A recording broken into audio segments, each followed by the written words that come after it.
how to set boundaries is one of the most essential yet overlooked social skills. Now, as Brent Brown says, clear is kind, unclear is unkind. Like an invisible fence around the perimeter of the fence, boundaries establish where your space ends and someone else's begins as well. So if a dog can recognize and respect boundaries or parameters, then so can everyone else in your life. Hello, thanks for joining us today. My name is MJ, and today I'll be speaking to you on why you should set healthy boundaries. First of all, what are healthy boundaries? Healthy boundaries are the limits you place around your time, your emotions, your body, and your mental health to stay solid and content with who you are. Now, in other words, healthy boundaries are the limits and guidelines that we set to protect our physical, emotional, and mental well-being. They establish a framework of respect, self-care, as well as our communication in our relationships, both personal and professional. Now, the question is, why do you need to set boundaries? Personal boundaries are at the root of a fulfilled, balanced life. Without them, people can quickly lose themselves at your workspace, your relationships, family obligations, or perhaps service to others.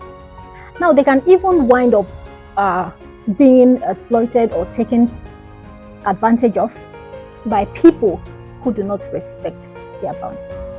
Now, these borders help define what you are willing to say yes to and what you decide to say no to. They give you also a sense of agency and sovereignty over your decisions. So good boundaries free you to live life on your own terms. And guess what? People with solid boundaries tend to have a low level of stress and a higher level of self-esteem because obviously they prioritize their well-being. But those without boundaries lack self-confidence and a sense of purpose or a clear identity to guide them through life because obviously they are easily persuaded into things they don't want to do as a result of feeling of guilt or obligation to do a certain thing rather than maintaining self-love. Now, one of the biggest mistakes people make is setting boundaries in their minds but not openly sharing it or sharing them with people in their lives. So sometimes other people actually assume that you should know their boundaries.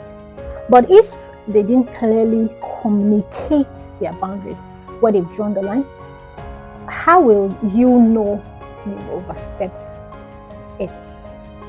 So this is the question, this is the commotion we all have sometimes.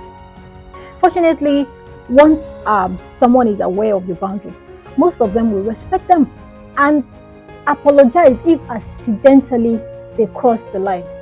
Without clear communication and attitude, the lines become very blurred, and you can quickly find yourself crossing into a more dangerous territory of getting burned out when people actually take advantage of you or you neglect your own needs. So take a deep breath, gather your resolve, and assertively express your needs in a kind, direct way. Remember, it doesn't have to be with friends alone, but anyone within your space.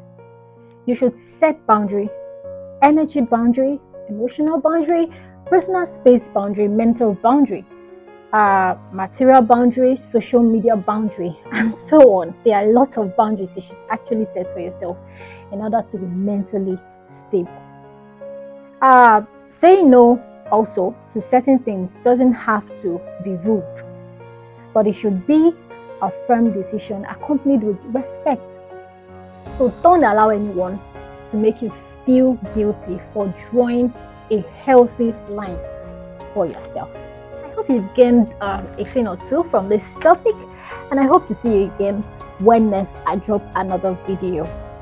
Thank you all so much for your consistency. And if this is your first time coming across this channel, please subscribe. Also, don't forget to hit the like button and turn on the notifications so you can be getting notifications anytime my video drops.